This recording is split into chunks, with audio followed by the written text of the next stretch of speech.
गंदा पानी पीने पर मजबूर हो रही है रामपुर की जनता। ओवरहेड टैंक्स की सफाई नहीं हो पाई है। दोस्तों, पेयजल आपूर्ति से संबंधित पत्रावलियों की जांच में ये खुलासा हुआ है कि 27 ओवरहेड टैंक यानी पानी की टंकियां जो बनाई गई थी उनकी आज तक सफाई ही नहीं हुई। एडीएम प्रशासन जेपी गुप्ता ने जब इसका अवलोकन किया तो पाया कि इसमें पालिका प्रशासन, खास तौर से पालिका अध्यक्ष की लापरवाही सामने आई। अब इसकी शिकायत या इसकी पूरी आख्या वो डीएम को सौंपेंगे और देखना यह है कि अब ये पीने के पानी की टंकियों की सफाई के संबंध में डीएम साहब क्या कार्रवाई करते हैं। रामपुर जिलाधिकारी रविंद्र कुमार मादड़ ने गांव बादली के संविलियन प्राथमिक विद्यालय परिसर में निगरानी समिति के सदस्यों के साथ बैठक में लेखपाल और सचिव से गांव में तालाबों की संख्या की जानकारी चाहिए, लेकिन वो सही जानकारी देखने में असमर्थ दिखाई दिए। डीएम साहब ने इस पर काफ़ी नाराज़गी दिखाई और उन्होंने दोनों का एक महीने का वेतन उन्होंने काटने के लिए निर्देश दिए, साथ ही नोटिस भी जारी किया। तो गांव में एक तो ये 4-5 चीज़ें मैं आप लोगों को बता रहा हूँ कि जितने भी घर हैं, कल कोई बीमार व्यक्ति है, कोरोना में सबसे इम्पोर्टेंट ये है कि शुरू के 6 दिन बहुत इंपॉर्टेंट है। शुरू के 6 दिन में अगर आदमी को कोई लक्षण आया, लक्षण आप सबको पता है, अखबारों में पढ़ रहे हैं, सोशल मीडिया में आप पढ़ रहे हैं, बुखार, जुकाम, खांसी, थकान, आजकल तो दुनिया भर के लक्षण हो गए। तो उनमें से कोई भी लक्षण अगर आता है तो तत्काल प्रभाव से उसकी अपने आप को आइसोलेट करना है घर में और उसके बाद में उसकी दवाई शुरू कर देनी है। ठीक है, दवाई के लिए इसमें नॉर्मल हो 5-6 दवाई। डीएम रविंद्र कुमार मादड़ जब से रामपुर में आए हैं, उन्होंने शुरू से ही ज़मीनी स्तर पर काम किया। उन्होंने आते ही ऑफिसों के औचक निरीक्षण किए और जिन ऑफिसों में उनके ऑफिसों के बॉस यानी उस कार्यालय के मुखिया और कर्मचारी नहीं मिले, उनके खिलाफ इसी प्रकार की कार्रवाई करी। किसी का 1 दिन का वेतन काटा, किसी का 2 दिन का वेतन काटा और अब यहाँ पर उन्होंने 1 महीने के वेतन काटने की प्रस्तुति की है। लेकिन ये मैं आपको बता दूँ कि वेतन काटना ये कोई मामूली चीज़ नहीं है। जिन अधिकारियों कर्मचारियों का वेतन कटता है उनको बाद में बहुत समस्याएं आती हैं। अगर सर्विस बुक रिकॉर्ड में उनका ये सब कुछ चढ़ जाता है तो जो उनके इंक्रीमेंट्स होते हैं और जो कुछ सुविधाएं मिलने वाली होती हैं वो नहीं मिलती हैं। इसलिए प्रायः ये देखा गया है कि मान मनव्वल के बाद में इस प्रकार की जो सज़ाएँ जो दी जाती हैं वो बाद में ख़त्म कर दी जाती हैं, यानी इस प्रकार के जो वेतन काटने के निर्देश होते हैं ये ज़्यादातर ख़त्म हो जाते हैं। अब देखना यह है कि रामपुर डीएम जो कार्रवाई कर रहे हैं शुरू दिन से, जिस दिन से उन्होंने 1 दिन का वेतन काटा है, 2 दिन का वेतन काटा है या 1 महीने का वेतन काटा है, कि ये भी मान मनव्वल के बाद में ख़त्म हो जाएगा या ये इसी तरह से कायम रहेगा जिस तरह से उन्होंने आदेश दिए हैं और इस पर कार्रवाई होगी। दोस्तों, कोरोना महामारी से जितने मौतें हुई हैं उससे ज़्यादा मौतें सिस्टम फेलियर होने के कारण हुई हैं। डिजिटल इंडिया, विश्व गुरु बनने का प्रयास, मेट्रो युक्त भारत बनाने का सपना, बुलेट ट्रेन की तैयारियां, इन सब दावों की कोरोना महामारी ने पोल खोल दी है। दोस्तों, महामारी से तो लोग कम मरे हैं, लेकिन सिस्टम की नाकामी और फेलियर और बदनिज़ामी से हज़ारों की जानें चली गई हैं। अब इससे ज़्यादा विडंबना क्या होगी कि लोगों को शव जलाने के लिए ज़मीन नहीं मिली, लकड़ियाँ नहीं मिली, जिसके कारण सैकड़ों शव गंगा में बहाए गए।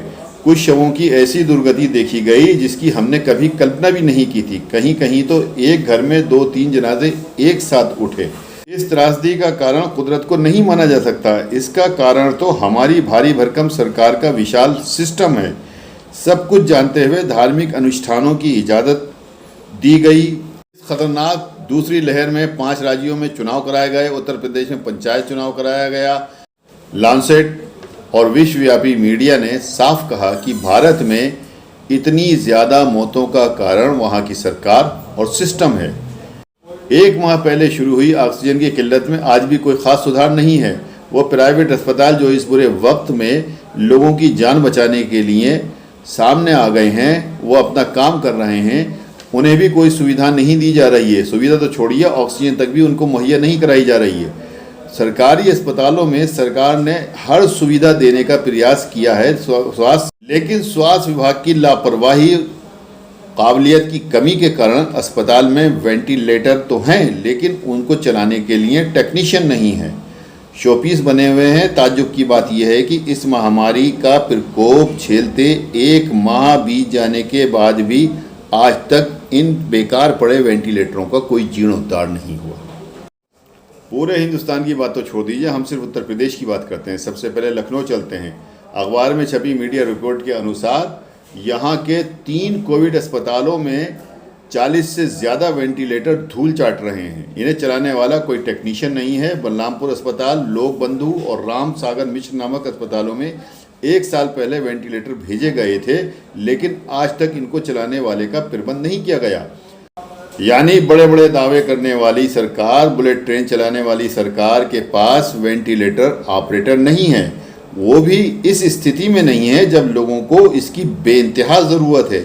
इसी तरह उत्तर प्रदेश के बलिया में केवल 11 वेंटिलेटर हैं और 11 वेंटिलेटर भी सब के सब बेकार पड़े हुए हैं। आजमगढ़ ज़िले के अस्पताल में 16 वेंटिलेटर हैं और 16 वेंटिलेटर भी किसी काम के नहीं हैं।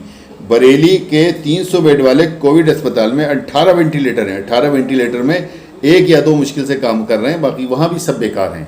के ज़िला अस्पताल में 5 वेंटिलेटर हैं जिसमें से 1 भी काम का नहीं है। शाहजहांपुर के राजकीय मेडिकल कॉलेज में 54 वेंटिलेटर मौजूद हैं, लेकिन उनको चलाने वाला एक भी कर्मचारी नहीं है। एटा में 24 वेंटिलेटरों में से केवल 3 वेंटिलेटर काम कर रहे हैं, बाकी ऑपरेटर ना होने के कारण सब ऐसी धूल चाट रहे हैं, बंद पड़े हुए। चारों तरफ मौत का तांडव है, तब ये लापरवाही है। आगरे की कुछ हालत बेहतर कह सकते हैं कि एसएन मेडिकल कॉलेज में कुल 168 वेंटिलेटर को ऑपरेट करने के लिए 9 टेक्नीशियन हैं जो दिन रात शिफ्ट बदल बदल के काम करते हैं और किसी तरह से वहाँ पे काम चल रहा है। फिरोज़ाबाद में 40 वेंटिलेटर हैं, आइसोलेशन में हैं, लेकिन उनका हाल भी ठीक नहीं है। प्रयागराज में थोड़ा बेहतर हालत है, टेक्नीशियन स्टाफ कम होने के बावजूद वहाँ पे डॉक्टर्स वगैरह किसी तरह अपनी कोशिशों से काम चला रहे हैं। पीलीभीत में 16 वेंटिलेटर मौजूद हैं, लेकिन स्टाफ की कमी के कारण केवल 2 ही चल रहे हैं। मेरठ मेडिकल कॉलेज जिला अस्पताल तथा प्राइवेट को लेकर कुल 172 वेंटिलेटर उपलब्ध हैं, लेकिन यहाँ भी टेक्नीशियन की कमी के कारण कुछ ही चालू हैं। और हमारे मुरादाबाद मंडल की भी हालत ज़्यादा अच्छी नहीं है। 30 वेंटिलेटर रामपुर, अमरोहा, बिजनौर भेजे गए थे, लेकिन इसमें भी सब के सब बेकार पड़े हैं। लेकिन अब सुना यह है कि रामपुर के वेंटिलेटर चालू करने के लिए यहाँ के जो सीएम अधिकारी और जो दूसरे अधिकारी हैं उन्होंने कोशिश की है, शायद यहाँ के वेंटिलेटर चालू हो जाए। अब कब होते हैं चालू ये देखना पड़ेगा।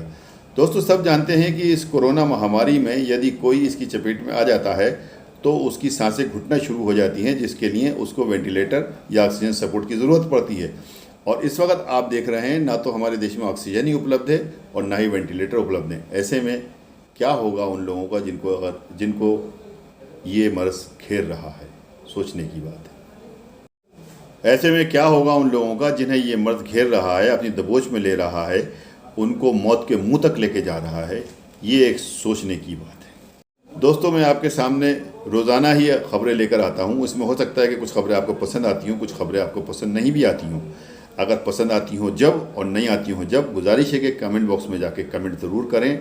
चैनल को सब्सक्राइब करें, आगे बढ़ाएं, फेसबुक पे आगे बढ़ाएं, व्हाट्सएप पे आगे बढ़ाएं, सहयोग करें। अपना प्यार, अपनी मोहब्बत इसी तरह से हम लोगों को देते रहें ताकि हमारा हौसला बरकरार रहे और हम आपके सामने इसी तरह से निष्पक्ष, बेभाग, निर्भीक पत्रकारिता पेश करते रहें। नेक्स्ट वीडियो में जल्द मुलाकात होगी, तब तक के लिए जय हिंद।